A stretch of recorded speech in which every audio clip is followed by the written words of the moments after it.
એટલે શું નામ છે કે સામરસા? તો કે સામરસા તો હું છું. ભગવાન શેઠના રૂપમાં કે સામરસા તો હું શું કે લાવો લાવો કે. હા, એટલે ઊંડી લઈ લીધી અને પૈસા આવેલા. પણ કે બજારમાં તો કે બધા ના પાડે છે કે સામરસા શેઠ નથી. એ તો કે ધંધાખાર હોય ને એટલે એકાબીજા અમારું અવરું બોલે. હા, કે એ ખરું હો, ધંધાખાર હોય કે નથી. એક જ લાઈનમાં 4 દુકાનો કાપડની હોય ને તો છેલ્લી દુકાનવાળો શું કે પેલી દુકાનવાળાને કાપડમાં ઠેકાણું જ નહીં. એટલે એ મિલમાં વણાય છે ને આ એ મિલમાં વણાય. પણ એ કે ખરો અમાર કાપડ જેવું એનું કાપડ નહીં. ધંધાખાર તો હોય. તો કે તમારું નામ કે કેમ કે ન જોવા મળ્યું? એ કે મારી ઘરવાળીને બધા ઓળખે, મન ન ઓળખે. હવે એની ઘરવાળી કોણ? લક્ષ્મી. એટલે લક્ષ્મીને હાવ ઓળખે, સામરસાને કોણ ઓળખે? ભગવાને તો સ્વીકારી લીધું. અને એ જ મહત્વનું છે કે આપણે ધનની પાછળ દોડશું તો ભગવાનથી દૂર રહે. ધન જોઈએ, સંસાર ચલાવવા માટે ધન જોઈએ, પણ ધન માટે જીવવું મહત્વનું નથી. આ દેહ ટકાવવા માટે ખાવાનું ખરું, પણ ખાવા માટે જીવવું મહત્વનું નથી. ઘણા ખાવા હાટું જીવતા હોય. આખો દાડો ખા જ કરે, ખા જ કરે. અમારે એક હતો ને, તે જ્યાં જાય ને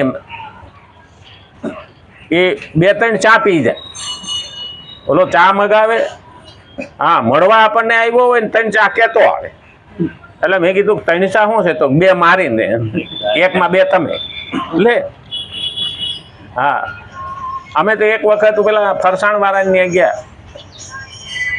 હવે એ દલાલું કરતો, ઓલી સરસ મજાની સેવ ને પેંડા ને કર્યા હતા. આમ કરે આમ પેંડા ને દોથો ભર્યો, એનો તો હાથ મોટો. તે 500 ગ્રામ જેવા પેંડા આવી ગયા. બેઠો બેઠો ખાઈ ગયો. પછી એમાંથી સેવ ખાધી. હું કહું આ ઓલાને દુકાન તો વેચાતી વેચાય, પણ કહું આ એલાને અટાણે ખોટ દે. અને એટલું બધું વજન ને 150 કિલો, એનું સ્કૂટરમાં એકલો જ હમાય. ખાઈને ધાનના ધનેડા, એમાં બીજું કાંઈ હોય ને. એ ખાવા માટે જીવે છે, આપણે જીવવા માટે ખાઈએ.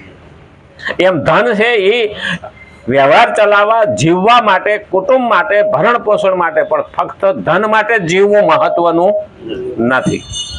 અને એટલે કે જળનો દાસ બની જાય છે, જેનાથી તેનું પતન થઈ જાય. સંસારના બધા ભોગ પદાર્થો સીમિત હોય છે. સંસારના બધા જ ભોગ પદાર્થો એની સીમિત છે, એની લિમિટ છે.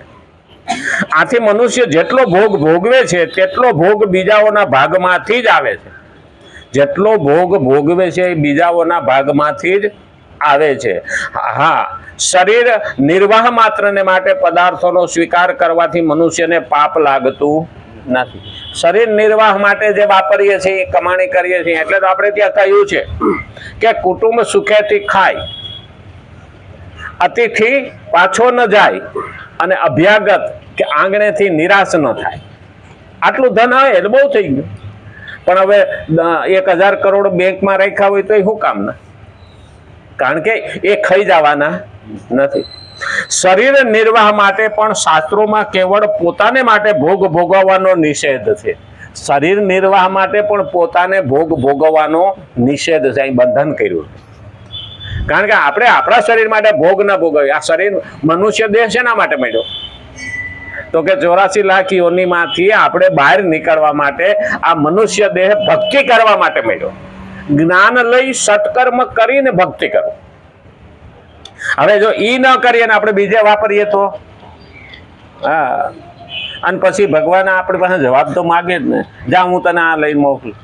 છોકરાને અહીંથી 20 લાખ રૂપિયા ખર્ચો કરીને બાપો અમેરિકા ભણવા મોકલે, અને ત્યાં દારૂમાં વાપરા કરે અને ભણે નહીં, તો બાપો ગરમ તો થાય ને. પણ હવે 5 વર્ષનો વિઝા લઈને ગયો છે એટલે બાપો અહીંયા બેઠો બેઠો શું કરે? બળતરા કરે, બીજું શું કરે? પછી બાપો ખીજાયો, ગગા પાછો આવી કે જો હું તારો વારો ચડાવું. એમાં આપણે માણસમાંથી પાછા ભગવાન પાસે મરીને જઈએ ને, એટલે ભગવાન કે તને શું કરવા મોકલો હતો? 60-70 વર્ષ શું કરવા મોકલો હતો? તમારું કામ કરવા ગયો હતો. શું કરીને હું તો ભોગ ભોગવવામાં એવો ઘૂસી ગયો ને, એમાંથી બહાર જ ન આવ્યો. ભગવાનનું કામ રહી જાય. અને પછી આપણે ભગવાન પર ફરિયાદ કરીએ અંતકાળે, પ્રભુ હજી 5 વર્ષ દે તો તારી ભક્તિ કરી લઉં. ભગવાન કે અત્યાર સુધી શું કર્યું? મનુષ્ય દેહ 84 લાખ યોનિમાંથી ભક્તિ કરવા માટે થઈને જ મળ્યું છે. તો શરીર નિર્વાહના પદાર્થો પહેલા પોતાના માતા પિતા, ગુરુ, બાળક, સ્ત્રી, વૃદ્ધ વગેરેને આપીને પછી પોતે લેવા જોઈએ. અહીં કેટલું કહ્યું છે? શરીર નિર્વાહ માટે માણસ કમાણી કરે ને તો પહેલા કીધું છે, ખાલી શાસ્ત્ર એમ કે પોતાને માટે ભોગ ભોગવવાનો નિષેધ. શરીર નિર્વાહના પદાર્થો પહેલા પોતાના માતા પિતા, આપણને જેને ઉત્પન્ન કર્યા છે એને પહેલા સંતોષ આપવાનો, પહેલા માતા પિતાની સેવા અને એના માટે દવા અને ખોરાક. પછી કીધું છે ગુરુને પર અર્પણ. પછી કીધું બાળક એટલે આપણા બાળકો, એટલે આવનારી પેઢી, જનારી પેઢી એટલે માતા પિતા, સ્ત્રી એટલે આપણી ઘરવાળી, અને વૃદ્ધ બાપાના બાપા. પેલા તો લાંબી ઉંમર હતી, વૃદ્ધ વગેરેને આપીને પછી પોતે લેવું જોઈએ. બહુ મહત્વના પોઈન્ટમાં હાલે. કારણ કે આપણે ધન કમાઈએ છીએ ને એ ક્યારેય આપણો હક હોતો નથી. મને તો ખેડૂત ઉપરથી યાદ આવે કે ખેડૂત વાવે છે તો એક ખેતરમાં ઉગે છે, ભગવાન એને 1000 ગણું આપે છે. એમાં પણ ચોર ખાય, મોર ખાય, ઢોર ખાય, અભ્યાગત ખાય, માગણ ખાય, અને તે પછી ઘેરે જાય. બધાનો ભાગ નીકળે ને. તો અહીંયા આપણે ધન કમાય એમાં આપણા એકલાનો ફાયદો નથી, બધાનો ભાગ છે.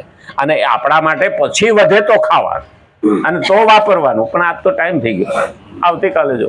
રામચંદ્ર ભગવાન, કૃષ્ણ કનૈયા, ગજાનંદ ગણપતિ ભગવાન નમઃ. પતિ હર હર મહાદેવ.